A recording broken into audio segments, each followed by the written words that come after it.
আচ্ছা মা, আজকে তো একাদশী, কিন্তু আবার বিশ্বকর্মা পুজোও আছে। তো তুমি কি স্পেশাল কিছু বানাবে না আমাদের জন্য? বানাবো তো। আয় এই দেখ আমি বানাচ্ছি। আলু স্টাফিং বানাবো।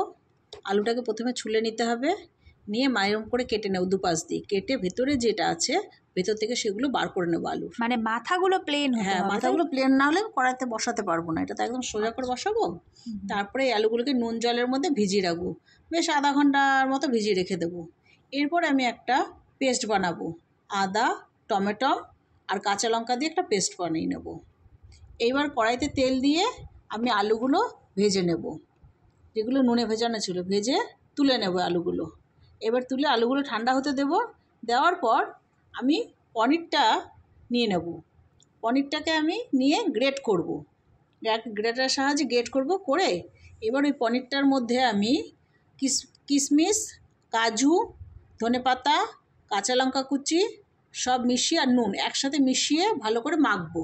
আচ্ছা, পনিরটা কতটা মতো নিতে হবে? ওইটা যে যেরকম আলু দিয়ে করবে তার সেই আন্দাজ অনুযায়ী। ও আচ্ছা, এবার সব ওই ধনেপাতা, তারপর ওই কাজু বাদাম যেগুলো নিলে ওগুলো সব মেখে নেবে? হ্যাঁ, মেখে ভালো করে মেখে আলুটার মধ্যে ভরবো আমি এক এক করে। দেখ আলুগুলো ভরা হয়ে গেছে। এইবার এটাকে আমি আবার কড়াইটার মধ্যে বসাবো এই আলুগুলোকে আবার তেলে। আচ্ছা, এরকম ঘুটির মতো উল্টে উল্টে বসাতে হ্যাঁ হবে হ্যাঁ তো? হ্যাঁ, যাতে একটু ভাজাটা ওপরটা ভাজা হয়। আচ্ছা, এবার কড়াইতে লাল হয়ে গেছে ভাজাটা। এবার এগুলো তুলে ওর মধ্যে আমি গোটা জিরে ফোড়ন দেব, দিয়ে যে পেস্টটা বানিয়েছিলাম সেই পেস্টটা ওর মধ্যে দিয়ে দেব। এটা কোন পেস্টটা? ওই যে আদা টমেটো দিয়ে যেটা বানালে ওই পেস্টটা। ও আচ্ছা আচ্ছা। এবার এই পেস্টটা দেওয়ার পরে এবার আমি দেখবি লঙ্কার গুঁড়ো, ধনে গুঁড়ো, জিরে গুঁড়ো, হলুদ গুঁড়ো ওর মধ্যে দিয়ে দেবো। দিয়ে ভালো করে মশলাটাকে আমি কষাবো, বেশ অনেকক্ষণ ধরে কষিয়ে নেবো। কষিয়ে নেওয়ার পরে এবার আমি আরেকটা পেস্ট বানাবো, সেটার মধ্যে তোর তিল আর পোস্ত থাকবে।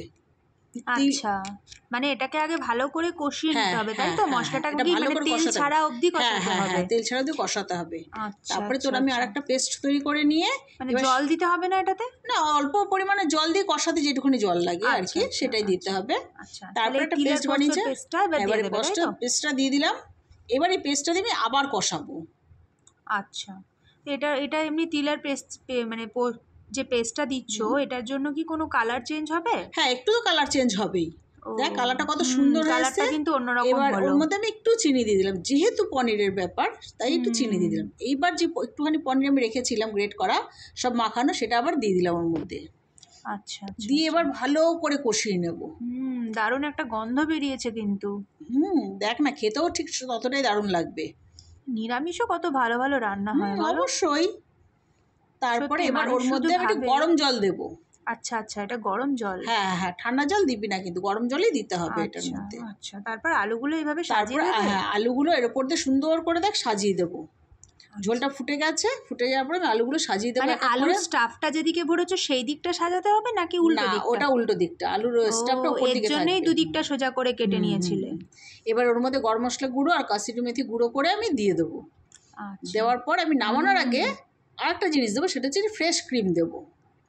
ও, আর দারুণ একটা কালার এসছে, দেখো তেলটা পুরো বেরিয়ে এসছে। হ্যাঁ, দেখ কি সুন্দর হয়েছে না দেখতে? দারুণ। এবার আমি ওটাকে গ্যাস বন্ধ করে নামিয়ে নেব। নামিয়ে এবার দেখ আমি সার্ভ করে নিচ্ছি।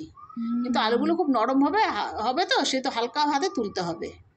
স্মেলটা খুব সুন্দর বেরিয়েছে। দেখ আমাদের সার্ভ হয়ে গেছে, দেখেছিস? বাহ।